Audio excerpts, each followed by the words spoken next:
आता ही साखर या दुधापासून वेगळी करून दाखव.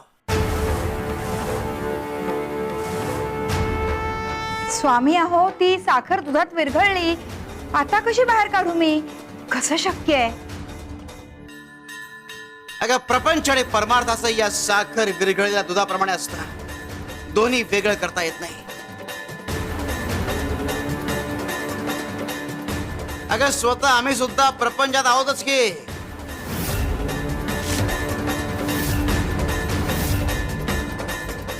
काय रे, असं काय बघताय आमच्याकडे?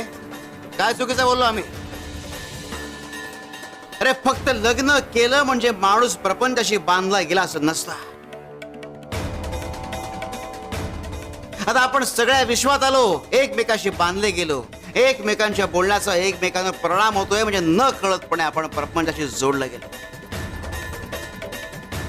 प्रत्येक भक्ताला काय हवंय काय नको ही आमची जबाबदारी आहे, आमची बांधिलकी आहे. आणि जिथे बांधिलकी आली तिथे प्रपंच आलाच. पण स्वामी, जे हिमालयात गेले, ज्यांनी संन्यास घेतला, त्यांना काय म्हणायचं? नाही म्हणजे ते परमार्थात आहेत की प्रपंचात?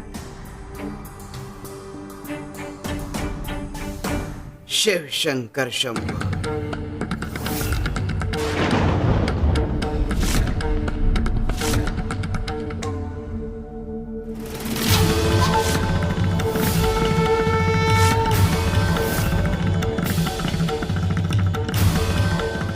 स्वामी अहो, ही साखर मी स्वतः दुधात विरघळवली होती. ही बाहेर काढणं कुणाला शक्य नाहीये, पण तुम्ही ते करून दाखवलं. हे तुझ्या प्रश्नाचं उत्तर कपिले. कपिले, प्रपंचात राहून परमार्थ करावा, कर्तव्यात देव शोधावा.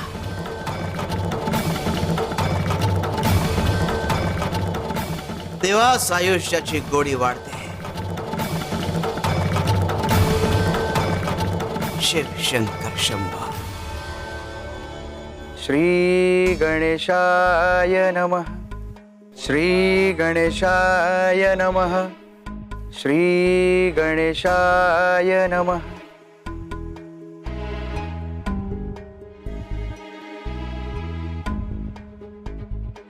गोमुख, हे बघ, ही तुकाराम महाराजांची गाथा, ही सावता माळ्याची पोथी आणि या जनाबाईंच्या ओव्या. अरे हे सगळे थोर संत, अरे या सगळ्यांनी घर प्रपंच संसार हे सगळं सांभाळून परमार्थाचं शिखर गाठलं. तुकाराम महाराज सदेह वैकुंठाला गेले, सावता माळ्याच्या मळ्यात विठ्ठल आला, जनाबाईच्या झोपडीत विठ्ठल राबला. अरे हे सगळं हेच दाखवतं का प्रपंच सोडून नव्हे तर प्रपंच करून परमार्थ साधता येतो. अरे वाचते आणि काहीतरी बोध घे यातून.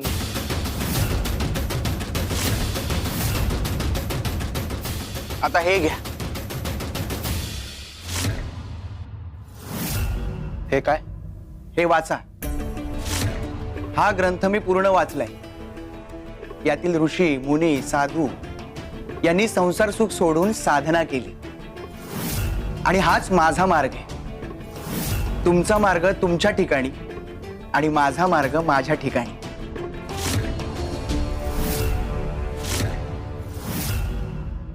अहो, तुम्ही हे पाहिलत का? व्यवसायात किती मोठं नुकसान झालंय. अहो, गिऱ्हाईकांना कमी दर लावून जास्त माल दिला गेलाय. त्या सगळ्या नोंदी तुमच्याच हातच्या आहेत ना? तुमच्या लक्षात कसं नाही आलं? आता काय सांगू, हल्ली वारंवार अशा चुका होत आहेत माझ्याकडून आणि म्हणूनच या गोमुखाला मी व्यवसायात लक्ष द्यायला सांगतोय, पण हा ऐकल तर शपथ. गोमुखा, अरे वेळ हातातून निसटून चालली आहे. अरे हा व्यवसाय नसला तर आपल्या सगळ्यांचं काय व्हायचं? आई, माझा हिशोब भक्तीत आहे. नफा तोटा हे त्या बाप्पाच्या हाती.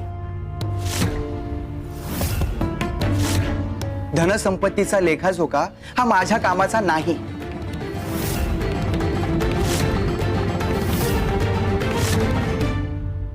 मामा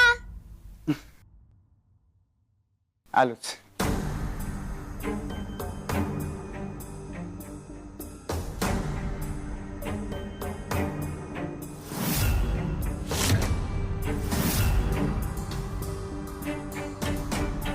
आजोबा, मामाला काय झालं? का रडतायत तुम्ही?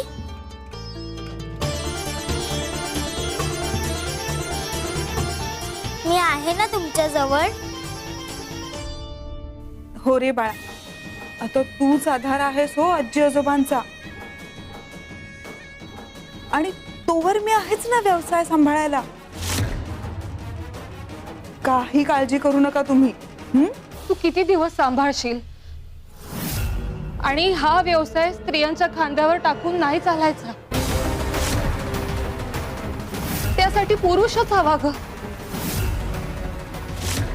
आणि तुझ्या खांद्यावर निरंजनची जबाबदारी नाही का?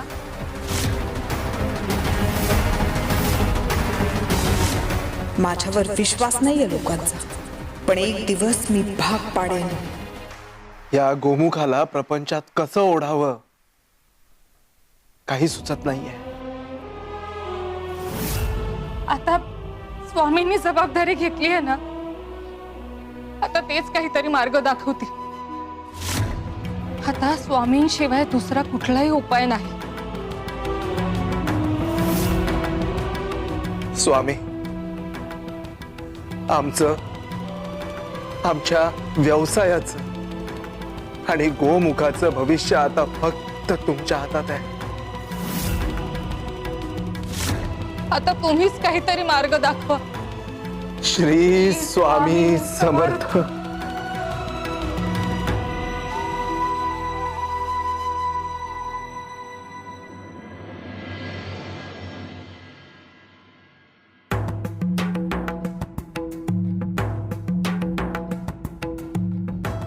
स्वामी, काय शोधताय तुम्ही?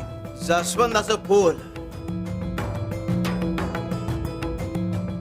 पण स्वामी, ही तर सगळी झेंडूची फुलं आहेत. अरे तुम्ही आणलेली, पण आमचे फक्त आमच्या वेगवेगळ्या रूपाला वेगवेगळी फुलं वाहतात. शंकराला पांढरं फूल, गणपतीला जास्वंद, विष्णूला कमळ, आणि ती सगळी फुलं आमच्यापर्यंत पोहोचतात.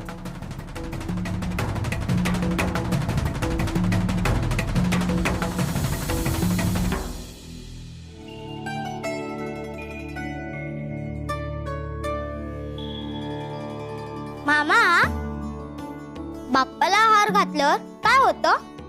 बाप्पा खुश होतो बाळा. पण तो खुश झालाय हे आपल्याला कसं कळतं?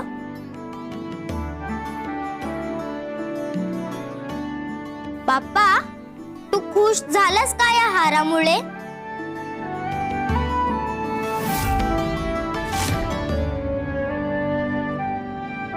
निरंजन, बाप्पा हो म्हणाला. पण कशावरून? फूल पडलं म्हणजे हो असंही असू शकतं आणि नाही असंही असू शकतं. बापा, हा तुझा होकार आहे की नकार आम्हाला उमजत नाही. काहीतरी चिन्ह दे.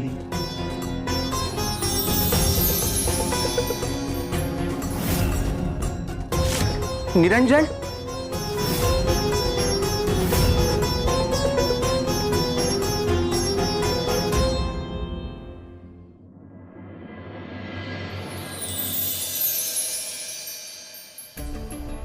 सापडला.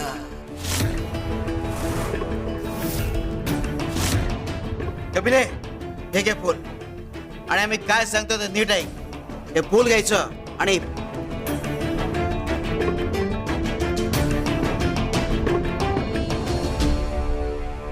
त्या व्यक्तीला सांगायचं हे फूल आणि तिच्याकडे असलेलं फूल एका काचेच्या बरणीत पाण्यात घालून ठेवायचं. समजलं ना? पण स्वामी, हे फूल कोणाला द्यायचं नक्की? अगं तू गावात जा तुला आपोआप कळेल कुठे जायचंय ते. हो. शिव शंकर शंभो.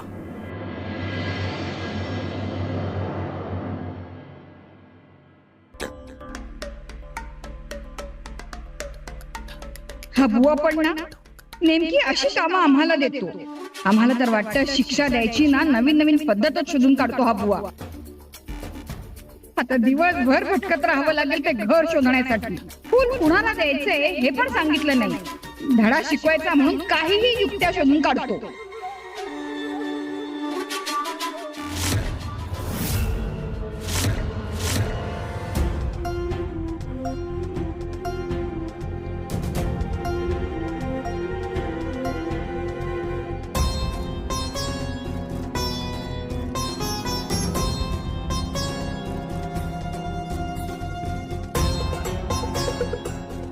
ए पोरी, येऊ?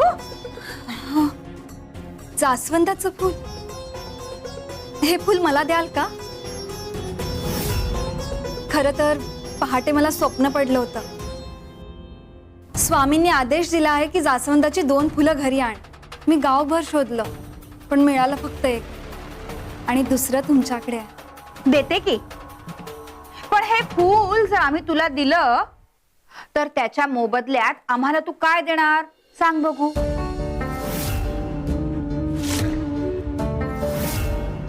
पण मी तुम्हाला काय देऊ?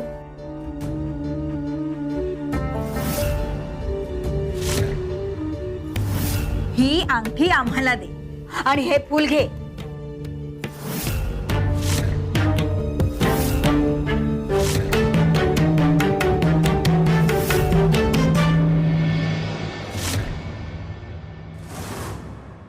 स्वामींच्या आज्ञेपेक्षा काहीही मोठं नाही.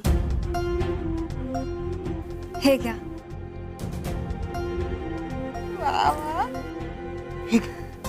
हे फूल घे.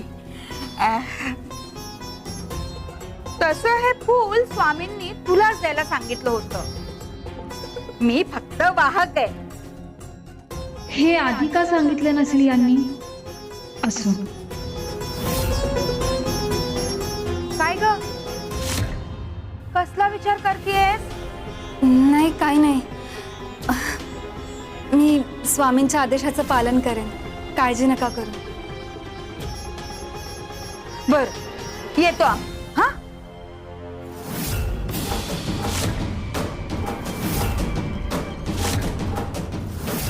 काय ग, दमा आहे तुला? तू काही काळजी करू नकोस. आमच्या ओळखीचे एक वैद्य आहे, त्यांच्याकडे दम्यासाठी रामबाण औषध आहे. थोडं महाग आहे. तुला जर चालत असेल तर त्यांच्याकडून आणून देते तुला. मी ज्यांच्याकडे औषध पाणी घेते त्या वैद्य बुवांना आधी विचारते. आता विचारायचं काय? अगं, ह्या वैद्यांच्या हाताला गुण आहे, महाग आहे एवढंच. हा, काही काळजी करू नकोस. तुला यावं लागणार नाही. आम्ही स्वतः घेऊन येतो तुझ्यासाठी. मग तर झालं. तोवर आम्ही सांगतो तो मंत्र म्हण, तुला आराम मिळेल.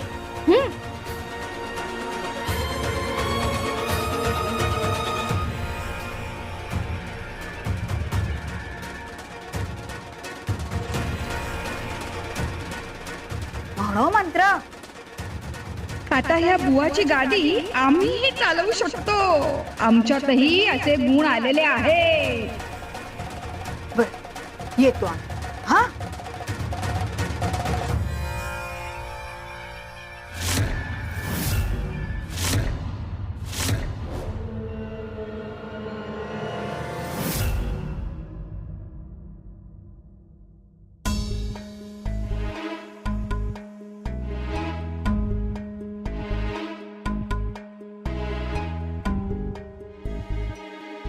स्वामी, हे आसन कोणासाठी? योग्य वेळ आली की कळेल. शिव शंकर शंभो.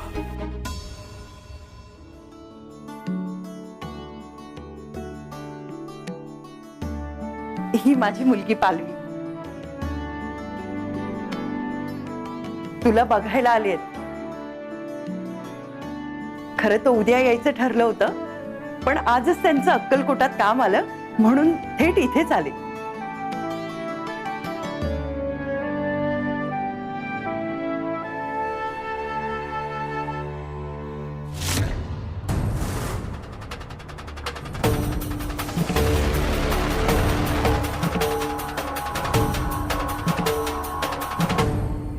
काय झालं?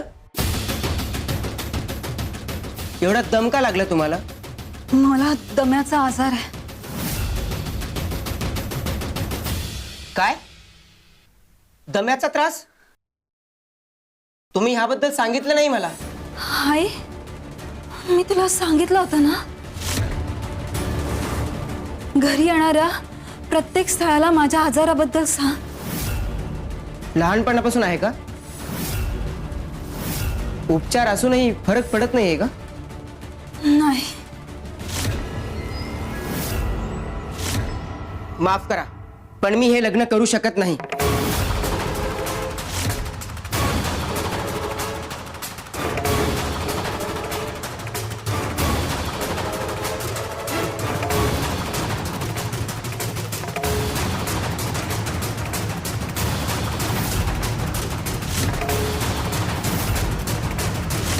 अलवी अगं, आई, सवय झाली आहे मला नकार ऐकायची.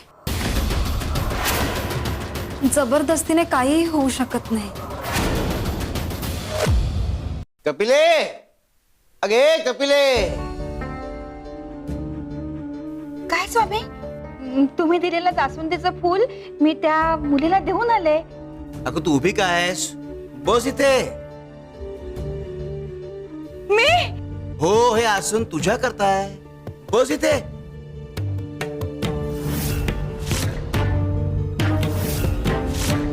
इथे बस.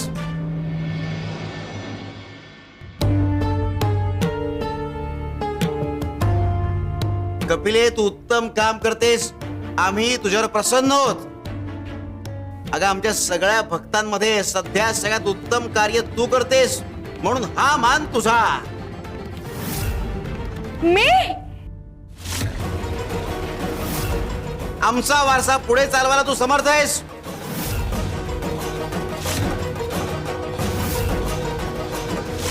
गया, हिच्याकरता साखर घालून दूध आण बरं. गायत्री, 2 चमचे साखर घाला. हा,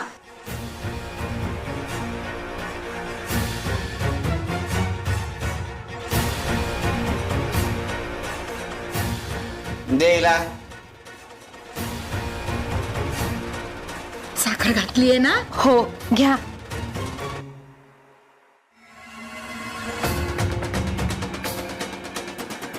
कपिले, आजपासून प्रत्येक क्षण तू आमच्या सोबत थांबायचंस. आम्ही जिथे जिथे जाऊ तिथे तिथे आमच्या बरोबर यायचंस. काय? आता एक काम कर, दूध पी. मग आपल्याला एका महत्वाच्या ठिकाणी जायचं आहे. पी दूध. हो, जाऊयात ना स्वामी.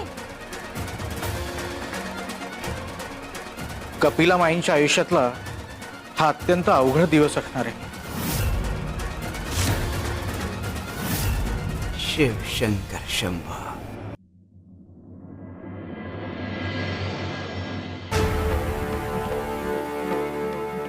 शिव शंकर शंभो. बसा खाली. तहान लागली आम्हाला. हे काय? लोखंडाचा रस. हेच दे पहिला आम्हाला, आणि हिला पण द्या. स्वामी, क्षमा करा. हा रस पिऊन तुमची तहान भागणार नाही, उलट जीवावर बेतेल तुमच्या. दे म्हटलं ना, दे. नाही स्वामी, मला तहान नाही लागलीये. मला नको लोखंडाचं पाणी. काय ग? अगं, तुला आमच्याप्रमाणे व्हायचंय ना. तुला आमच्यासारखं व्हायचंय, लोकांना उपदेश द्यायचे. अगं, तू आमची जागा घ्यायला योग्य आहेस असं वाटतं ना तुला. मग पिया रस, काही होत नाही. दे राहिला. स्वामी, स्वामी मला माफ करा. माझं चुकलं स्वामी, माझं चुकलं. स्वामी, मी तुमची नक्कलच करायला नको होती. चूक झाली, खूप मोठी चूक झाली स्वामी. कपिले, गुरुच्या पावलावर पाऊल ठेवावं पण गुरुची नक्कल करू नये. स्वतःला गुरु समजू नये. हो स्वामी, हा बोध मी आयुष्यभर लक्षात ठेवेन.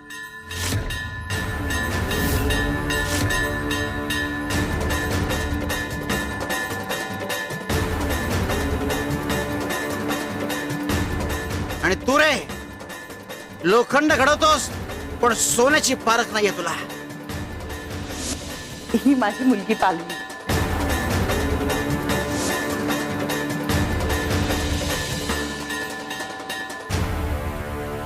शिव शंकर शंभा.